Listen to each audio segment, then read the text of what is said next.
स्वागत है दोस्तों आपका आपके YouTube चैनल सिविल गुरुजी में। मैं हूं estimation and planning engineer Gajendra. दोस्तों आज हम लोग बात करने वाले हैं सुपर स्ट्रक्चर पार्ट की। सब स्ट्रक्चर पार्ट तक हम पिछली वीडियो में डिस्कस कर चुके हैं। जैसा कि दोस्तों पिछली वीडियो में हम लोगों ने डिस्कस किया था कि क्यों एक साइट इंजीनियर 3 से 4 साल पर साइट पर लगातार जॉब करने के बाद क्यों नहीं कर पाता है, क्यों वह एस्टिमेशन प्लानिंग इंजीनियर नहीं बन पाता है, क्यों वह बिलिंग इंजीनियर नहीं बन पाता है, क्यों वह बीबीएस इंजीनियर नहीं बन पाता है या क्वांटिटी सर्वेयर नहीं बन पाता है। क्यों? क्योंकि उससे प्रॉपर आइटम की डिटेल्स ही पता नहीं होती है। अगर उसे आइटम्स के बारे में पता नहीं रहेगा तो कैसे अपने बिल को क्लेम करेगा, कैसे एस्टिमेशन बनाएगा, कैसे क्वांटिटी कैलकुलेट करेगा। इसी तरह अगर आप भी अपने इस रिग्रेट को फील ना करें, इसके लिए बिल्कुल आप सिविल गुरुजी की ट्रेनिंग, ऑफलाइन ट्रेनिंग ज्वाइन कीजिए। 3 मंथ हम यहाँ कंप्लीटली ट्रेन कर देते हैं बंदों को। इसमें हम लोग एस्टिमेशन, बार bending schedule, quantity survey, surveying, rate analysis और बिलिंग, कंप्लीटली बिलिंग सिखाते हैं। तो आप भी अपने करियर में और आगे बढ़ना चाहते हैं, जल्दी तरक्की, जल्दी ग्रो करना चाहते हैं, तो हम ऑफलाइन ट्रेनिंग कोर्स को ज्वाइन कीजिए। नंबर डिस्क्रिप्शन में दिया हुआ है, लिमिटेड सीट्स है 1 जनवरी के बैच में। सो जल्दी कीजिए दोस्तों और अपनी सीट बुक कराइए। तो हम लोग शुरू करते हैं दोस्तों। हम लोग सब स्ट्रक्चर पार्ट में हम लोग डीपीसी तक पहुंच चुके थे। अब हमारे पास एक चीज आती है सामने कि हम लोग डीपीसी तक, यहाँ तक सब स्ट्रक्चर पार्ट तक तो हम लोग पहुंच चुके थे, पर अब हम लोग जो हमारे बिल्डिंग के अंदर, बिल्डिंग की आउटर वॉल के अंदर जो एरिया है हमारा, हम उसमें क्या फील करेंगे। तो ये हमारे बिल्डिंग का एक पार्ट है और ये एरिया जो आपको दिख रहा है, यहाँ से इसकी लेंथ L मीटर है और विड्थ W मीटर है। इनर पार्ट तक हम लोगों ने ब्रिक मशीनरी यहाँ तक कर चुके हैं डीपीसी तक के। अब इसके अंदर इसकी डेप्थ तक के भी तो हमको फिलिंग करनी पड़ेगी, बैक फिलिंग करनी पड़ेगी, राइट। तो बैक फिलिंग की क्वांटिटी हम लोग कैसे कैलकुलेट करेंगे। लेंथ हम यहाँ से उठा लेंगे, विड्थ यहाँ से ले लेंगे और हाइट इसकी यहाँ से डीपीसी से लेकर तो हमारे ग्राउंड लेवल तक जो हाइट रहेगी, हम इन तीनों का मल्टीप्लाई कर देंगे। जितने हमारे ब्लॉक्स रहेंगे उतने नंबर ऑफ आइटम हो जाएंगे और उनकी हम हाइट से मल्टीप्लाई कर देंगे तो हमारी क्वांटिटी आ जाएगी। पर एक चीज़ का ध्यान रखिए दोस्तों, कभी भी हम लोग जब प्लेन फिलिंग करते हैं तो हम लोगों को वाटरिंग एंड रेमिंग करवाना होता है। हर 20 सेंटीमीटर के लेयर पर हमें उसमें पानी डालना पड़ेगा और उसमें कॉम्पैक्शन कराना पड़ेगा ताकि कोई भी वॉइड्स बिल्कुल कम से कम हो जाए, अवेलेबल ही ना बचे हमारे फिलिंग में, राइट। तो इसके लिए हमेशा हमें 35% तक एक्स्ट्रा क्वांटिटी मंगवानी पड़ती है प्लेन फिलिंग के लिए। तो आप जब भी एस्टिमेशन बनाइएगा इस क्वांटिटी को ध्यान रखिएगा दोस्तों, ठीक है। इसको हम लोग क्यूबिक मीटर में नापेंगे। इसके बाद हमारा आइटम आता है फ्लोर पीसीसी। फ्लोर पीसीसी दोस्तों यहाँ पर डीपीसी के लेवल पर ही आएगा फ्लोर पीसीसी हमारा, और इसकी थिकनेस नॉर्मली हम लोग 100 mm लेते हैं।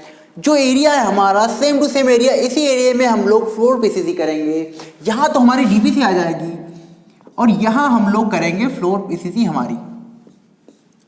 तो एरिया हमारा बैक फिलिंग वाले एरिया से हम लोग ले लेंगे और इसमें मल्टीप्लाई कर देंगे 0.10 metre, that means 100 mm।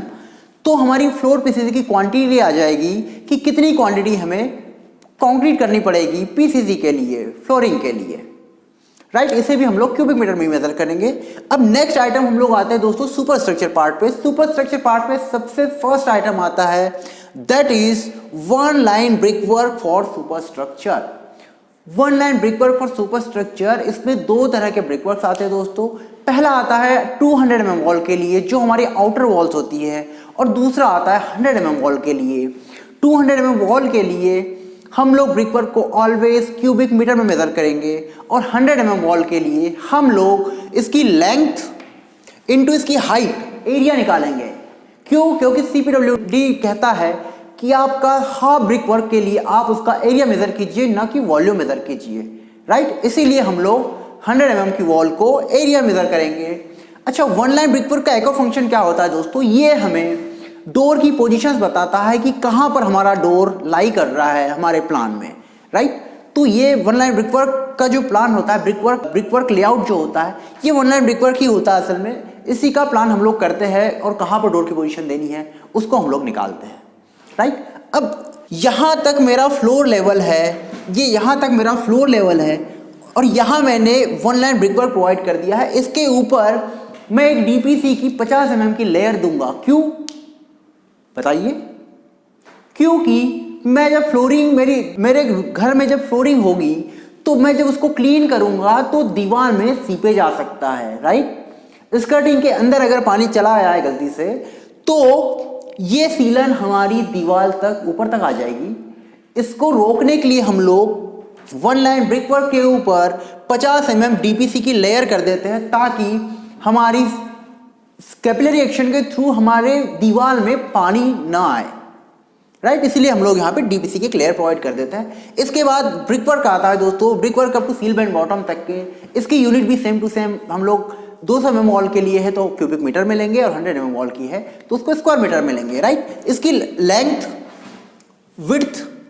Length हमको क्लियर स्पान से मिल जाएगी। विड्थ हमारी 200 mm वॉल के लिए 200 ही रहेगी और हाइट हमारी दिस हाइट ये हम लोग ड्राइंग से कैलकुलेट कर लेंगे। सील लेवल से हम लोग हमारी thickness of one line brickwork, thickness of DPC and thickness of seal band इसको हम माइनस कर देंगे तो हमारी हाइट ऑफ ब्रिकवर्क भी आ जाएगी। अब नेक्स्ट आइटम है दोस्तों हमारा सील बैंड। सील बैंड हम लोग देते क्यों है? इसके 2-3 फंक्शंस होते हैं, मैं आपको डिस्कस करता हूँ। सील बैंड सबसे पहले तो हमारे स्ट्रक्चर को पार्ट वाइज कंस्ट्रक्शन में डिवाइड कर देता है, जिससे अगर कभी अर्थक्वेक अगर आ जाए तो हमारी वॉल इकट्ठे कोलैप्स नहीं होगी, राइट, फ्रेम में बढ़ जाएगी। दूसरा फंक्शन इसका ये होता है कि ये विंडो के ऊपर जो लोड आता है उसको बियर करता है, रेजिस्ट करता है और विंडो को एक स्टेबल बेस प्रोवाइड करता है। इसीलिए हम लोग सील बैंड प्रोवाइड करते हैं। इसकी थिकनेस 100 mm रखी जाती है और width according to the wall, 200 mm की वॉल है तो वहाँ 200 mm विड्थ करेंगे और 100 mm की वॉल है तो 100 mm वाइड करेंगे, राइट। इसको हम किलो क्यूबिक मीटर में मेजर करेंगे ऑलवेज। और इसमें शटरिंग भी लगानी पड़ेगी हमें, क्योंकि यहाँ अगर मैं शटरिंग नहीं लगाऊंगा तो मेरी कॉन्क्रीट आजू बाजू फैल सकती है, इसलिए मुझे शटरिंग भी लगानी पड़ेगी। तो शटरिंग को हम हमेशा स्क्वायर मीटर में नापेंगे और इसको मेज़र करने के लिए हमें इसमें दरवाजे का डिडक्शन लेना पड़ेगा दोस्तों। क्लियर स्पान में से दरवाजे का डिडक्शन लेना पड़ेगा। इन सब क्वांटिटीज़ में हम लोग हमारा दरवाजा जहाँ पर भी आएगा वहाँ हम लोग डीपीसी या ब्रिकवर्क या सील बैंड हम प्रोवाइड नहीं कर रहे हैं, तो इस चीज़ का डिडक्शन हमको देना पड़ेगा, राइट। तो मैं इसकी शटरिंग निकालने के लिए 2 इंटू क्लियर स्पान कर दूंगा इंटू इसकी हाइट होगी 0.1 मीटर और हम लोग इसमें से माइनस कर लेंगे हमारे डोर की लेंथ 2 इंटू डोर की width into height of seal band. इतना हम लोग शटरिंग माइनस कर देंगे तो हमारी शटरिंग की क्वांटिटी आ जाएगी। अब नेक्स्ट स्टेप है दोस्तों हमारा brickwork up to lintel level. Lintel level का ब्रिकवर्क नापने के लिए सिंपल हम लोग सील बैंड से लेकर लिंटल लेवल की हाइट मेजर कर लेंगे और हमारा ब्रिकवर्क सेम टू सेम वैसे ही कैलकुलेट करेंगे जैसे आपको मैंने पीछे बताया है। इसमें हम लोग दोस्तों डोर का डिरेक्शन देने के साथ साथ विंडो का भी डिरेक्शन देंगे, क्योंकि यहाँ पे हम लोगों ने विंडो फिट की हुई है यहाँ पे, तो विंडो पे जहाँ विंडो हमने लगाई है यहाँ पर हम लोग ब्रिकवर्क नहीं कर रहे हैं, ओके। तो साथ ही साथ हम लोग इस विंडो का डिरेक्शन भी कर देंगे। अब आता है हमारा लिंटल बीम। लिंटल बीम में 2 आइटम्स होते हैं दोस्तों। पहला होता है लिंटल बीम की कॉन्क्रीट और लिंटल बीम की शटरिंग। लिंटल बीम की कॉन्क्रीट को हमेशा क्यूबिक मीटर में नापेंगे। लिंटल बीम के क्रॉस सेक्शन से हम लोग लेंथ और विड्थ निकाल लेंगे और इसके क्लियर स्पान से मल्टीप्लाई कर देंगे तो हमारा क्यूबिक मीटर में वॉल्यूम आ जाएगा लिंटल की कॉन्क्रीट का। अब शटरिंग अगर हमको निकालनी है तो सेम टू सेम हम लोग क्या करेंगे, 2 into clear span into height of lintel beam. जो हाइट है मेरे लिंटल बीम की हम इसको मल्टीप्लाई कर देंगे 2 इंटू क्लियर स्पान से। क्यों? क्योंकि मुझे लेफ्ट और राइट साइड दोनों तरफ आना पड़ेगा।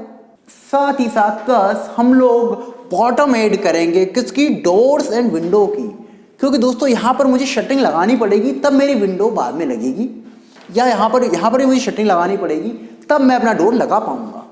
इसीलिए मुझे इसके बॉटम भी कैलकुलेट करने पड़ेंगे। तो बॉटम कैलकुलेट कैसे करूंगा मैं, width of door into width of wall, width of lintel beam, right. इतने पार्ट में मैं शटरिंग लगाऊंगा।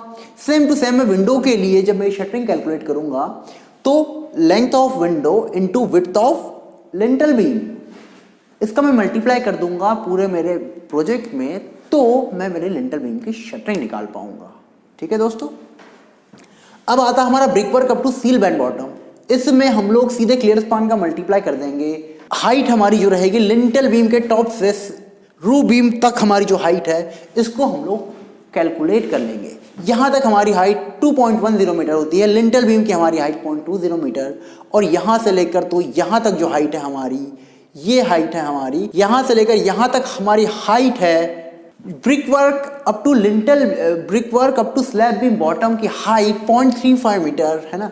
ये हम लोगों ने कैसे निकाला, क्योंकि हमारी फ्लोर लेवल से, प्लिंथ लेवल से स्लैब की हाइट हमारी 3 मीटर है, 2.1 मीटर हम यहाँ तक पहुँच चुके हैं।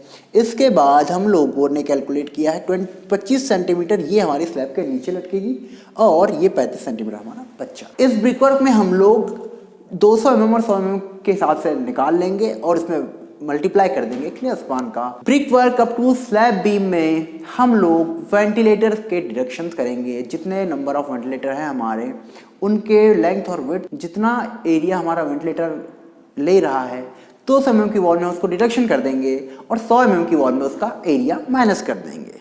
क्लियर है दोस्तों? तो ऐसे ही मैं आप लोगों की और वीडियो लाते रहूँगा दोस्तों। तब तक हमारे चैनल को लाइक कीजिए, सब्सक्राइब कीजिए और बेल आइकन दबाना मत भूलिएगा, क्योंकि आने वाली वीडियो की नोटिफिकेशन आपको मिल जाएगी कि कब हमारी वीडियो आप तक पहुँच पाएगी। इसी के साथ ऑफलाइन ट्रेनिंग कोर्स में आप लोग ज्वाइन कर सकते हैं 1 जनवरी के बीच में। जल्दी से जल्दी अपनी सीट बुक कराइए। नंबर है 9111001234। कॉल कीजिए और अपनी सीट बुक कराइए जल्द से जल्द, और अपने स्किल्स को और एनहांस कीजिए सिविल गुरुजी की ऑफलाइन ट्रेनिंग कोर्स ज्वाइन करके। तब तक के लिए जय हिंद, जय भारत, वंदे मातरम।